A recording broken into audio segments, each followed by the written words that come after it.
Senator Phillip Lee. Thank you, Mr. Speaker. Best to last. My speech has changed about 4 times through the course of this debate, and so I'm trying to find a way of saying things that perhaps haven't been said already without fear of repeat. I note the motion. I note that this is actually essentially a legal and constitutional debate, actually, which, with all due respect to the front bench and the Minister, I do wonder why there isn't legal representation here, because essentially this is what this is about. It's a constitutional question.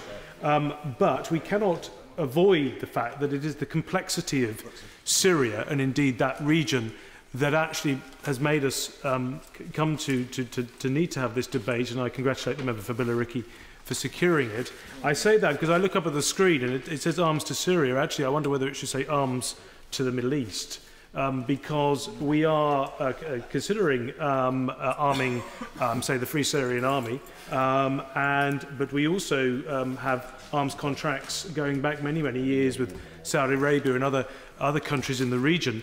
And we do this, and we've never, as I understand it, we've not come to this chamber to authorise the government to have those arms deals. And so I'm actually not in favour of supporting this motion as a consequence. If the motion was about committing British troops and British forces on the ground in Syria, then I would suggest that having a debate here and a vote would be appropriate. But I would also suggest that the reason that is the case is something that predates me, is what happened over Iraq and indeed other conflicts that we've been involved in, is that clearly the public has lost sort of faith in the democratic sort of process with regards to how Britain finds itself engaging in military conflicts around the country, around the world.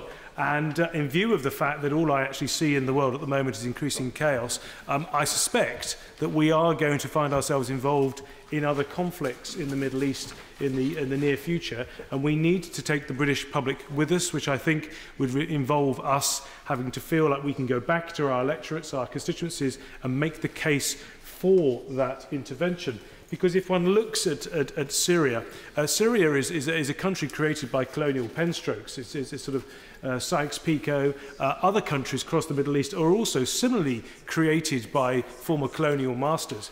And on top of that, one lays the Sunni-Shia split, a sense of an Islamic reformation taking place, and indeed the unresolved issues of democracy and Islam, which I'm no historian, but it sort of feels like the Catholic Church in the 16th century trying to wrestle with how it gives its power back to governments and into free nations and increasingly democratic nations.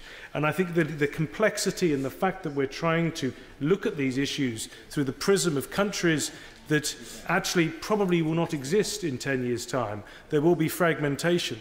It's extremely difficult for me to sort of come here and talk about just arms to a particular country, indeed a country that in essence wouldn't exist if it had followed tribal lines and ethnic loyalties. And I say that because I have and very quickly, I have a lot of sympathy with the front bench, but UK foreign policy should be about what's in Britain's best interests, and I think it's Britain's best interest to have as coherent and as consistent a policy to be applied across the Middle East. Because after Syria, this could fall into Lebanon, this could fall into Jordan, and dare I say it could fall into Saudi with all the consequent impact upon energy prices and the like. It is in Britain's interest to garner the trust and support of the wider Arab public and not just intervene and fiddle around the edges.